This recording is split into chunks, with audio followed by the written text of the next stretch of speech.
जब हिंदुस्तान के आखिरी शहंशाह बहादुर शाह जफ़र को बहरी जहाज़ में बिठा दिया गया। ये जहाज़ 17 अक्टूबर 1858 ईस्वी को रंगून पहुंच गया। शाही ख़ानदान के 35 मर्द और ख़वातीन भी ताजदार हिंद के साथ थे। कैप्टन नेल्सन डेविस रंगून का इंचार्ज था और वो बंदरगाह पहुंचा।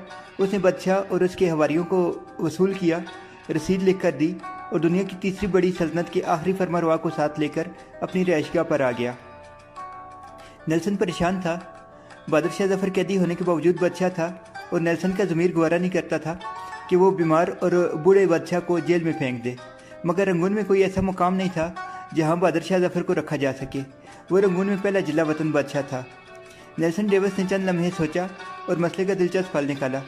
नेल्सन ने अपने घर का गिराज खाली कराया और ताजदार हिंद, ज़िले सुबहानी और तैमूरी लहू के आखिरी चश्मे चिराग को अपने गिराज में कैद कर दिया। बहादुर शाह जफ़र 17 अक्टूबर 1858 ईस्वी को इस गिराज में पहुंचा और 7 नवंबर 1862 ईस्वी तक 4 साल वहाँ रहा। बहादुर शाह जफ़र ने अपनी मशहूर ज़माना गज़ल लगता नहीं मेरा दिल उजड़े दयार में, किसकी बनी है आलमे ना पायेदार में, इसी गिराज में लिखी थी।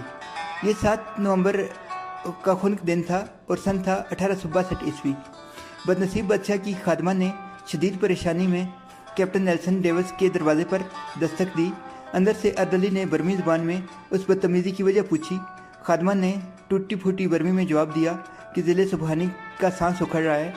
अर्दली ने जवाब दिया, साहब कुत्ते को कंघी कर रहे हैं, मैं उन्हें डिस्टर्ब नहीं कर सकता। खादमा ने ऊंची आवाज़ में रोना शुरू कर दिया। अर्दली उसे चुप कराने लगा मगर आवाज़ नेल्सन तक पहुंच गई। वो गुस्से में बाहर निकला। खादमा ने नेल्सन को देखा तो वो उसके पाँव में गिर गई। वो मरते हुए बादशाह के लिए गिराज की खिड़की खुलवाना चाहती थी ताकि बादशाह मौत से पहले आज़ाद और खुली हवा का एक घूंट बर सके। नेल्सन ने अपना पिस्टल उठाया, गार्ड को साथ लिया और गिराज में दाखिल हो गया। बादशाह की आखिरी आरामगाह के अंदर बदबू, मौत का सुकूत और अंधेरा था। अर्दली लैंप लेकर बादशाह के सराहने खड़ा हो गया। नेल्सन आगे बढ़ा। बादशाह का कमल आधा बिस्तर पर था और आधा फर्श पर। उसका नंगा सर तकिए पर था लेकिन गर्दन डलकी हुई थी।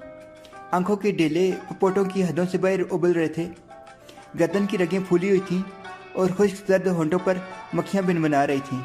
नेल्सन ने ज़िंदगी में हज़ारों चेहरे देखे थे लेकिन उसने किसी चेहरे पर इतनी बेचारगी, इतनी गरीबुल वतनी नहीं देखी थी। वो किसी बादशाह का चेहरा नहीं था, वो दुनिया के सबसे बड़े बेकारी का चेहरा था। और इस चेहरे पर एक आज़ाद सांस, जी हाँ सिर्फ एक आज़ाद सांस की अपील तहरीर थी। और ये अपील पुराने कुएं की दीवार से लिपटी काई की तरह हर देखने वाले की आंख को अपनी गिरफ्त में ले लेती थी। कैप्टन नेल्सन ने बादशाह की गर्दन पर हाथ रखा। जिंदगी के काफिले को रगों के जंगल से गुजरे मुद्दत हो चुकी थी। हिंदुस्तान का आखिरी बादशाह जिंदगी की हद अबूर कर चुका था। नेल्सन ने लवाहिकीन को बुलाने का हुक्म दिया। लवाहिकीन थे ही कितने, एक शहजादा जवान बख्त और दूसरा उसका उस्ताद हाफिज़ मोहम्मद इब्राहिम देलवी। वो दोनों आगे। उन्होंने बादशाह को गुस्ल दिया, कफन पहनाया और जैसे तैसे बादशाह की नमाज जनाजा पढ़ी। कब्र का मरहला आया तो पूरे रंगून शहर में आखिरी ताजदार हिंद के लिए 2 गज ज़मीन भी दस्तयाब नहीं थी। नेल्सन ने सरकारी रिहाइशगाह के अहाते में कब्र खुदवाई और बादशाह को खैरात में मिली हुई मट्टी में दफन कर दिया। कब्र पर पानी का छिड़काव हो रहा था। गुलाब की पत्तियां बिखेरी जा रही थीं तो उस्ताद हाफिज़ इब्राहिम देलवी के खज़ार रसीदा ज़हन में 30 सितंबर 1837 ईस्वी के वो मनाजिर दौड़ने भागने लगे जब दिल्ली के लाल किले में 62 बरस के बादशाह बहादुर शाह जफ़र को ताज पहनाया गया था। हिंदुस्तान के नए बादशाह को सलामी देने के लिए पूरे मुल्क से लाखों लोग दिल्ली आए थे और बादशाह जब लिबास फ़ाखरा पहनकर, ताज शाही सर पर सजाकर और नादर शाही और जंगीरी तलवारें लटकाकर दरबार आम में आया तो पूरा दिल्ली तहसीन के नहरों से गूंज उठा। निकारची नकारे बुझाने लगे, गवैये हवाओं में ताने उड़ाने लगे, फौजी सलार तलवारें बजाने लगे और रक्कासाएँ रक्स करने लगीं। उस्ताद हाफिज़ मोहम्मद इब्राहिम देलवी को याद था बहादुर शाह जफ़र की ताज पोशी का जश्न 7 दिन जारी रहा और इन 7 दिनों में दिल्ली के लोगों को शाही महल से खाना खिलाया गया। मगर 7 नवंबर 1862 ईस्वी की इस ठंडी और बेमैर सुबह बादशाह की कब्र को एक खुश अलहान कारी तक नसीब नहीं था। उस्ताद हाफिज़ मोहम्मद इब्राहिम देलवी की आंखों में आंसू आ गए। उसने जूते उतारे, बादशाह की कब्र की पायंती पर खड़ा हो गया और सूरह तौबा की तिलावत शुरू कर दी। हाफिज इब्राहिम के गले से सोच के दरिया बहने लगे। ये कुरान मजीद की तिलावत का एजाज था या फिर उस्ताद इब्राहिम देलवी के गले का सोच। कैप्टन नेल्सन डेविस की आंखों में आंसू आ गए और उसने हाथ उठाया और इस करीबुल वतन कब्र को सल्यूट पेश कर दिया। और इस आखिरी सल्यूट के साथ ही मुग़ल सल्तनत का सूरज हमेशा हमेशा के लिए गुरूब हो गया।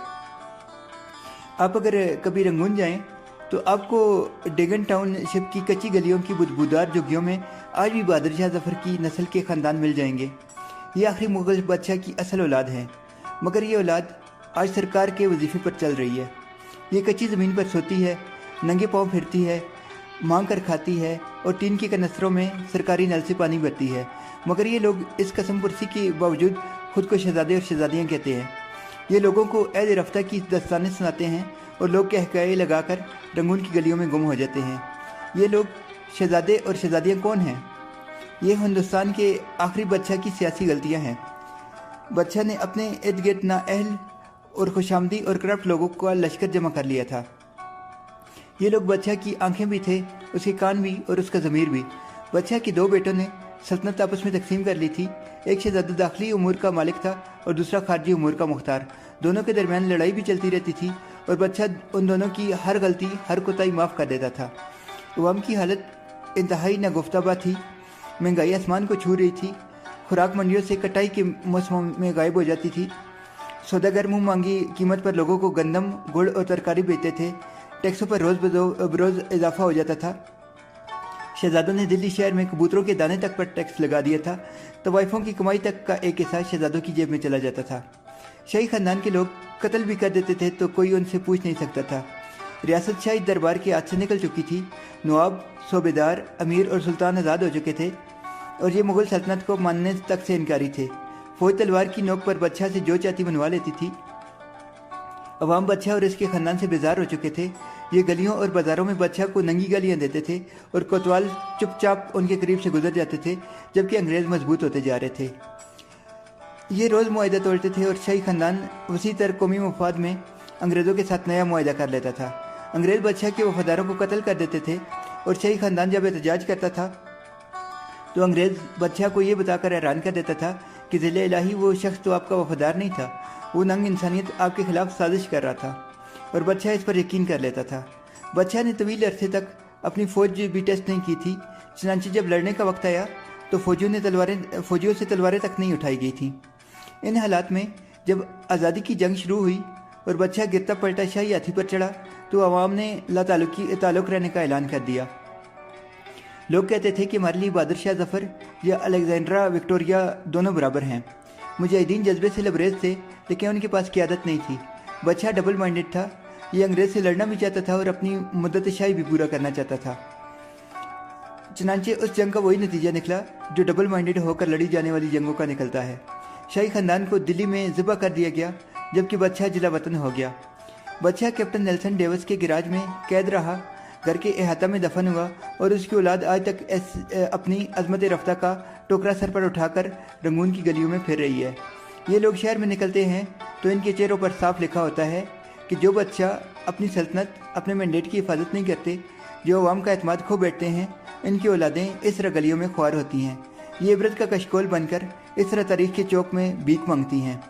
लेकिन हमारे हुक्मरानों को ये हकीकत समझ नहीं आती। ये ख़ुद को बहादुर शाह जफ़र से बड़ा बादशाह समझते हैं। नाज़रीन, अगर आपको ये वीडियो पसंद आए तो इस वीडियो को लाइक करें, चैनल को सब्सक्राइब करें और इस वीडियो को ज़्यादा से ज़्यादा शेयर करें।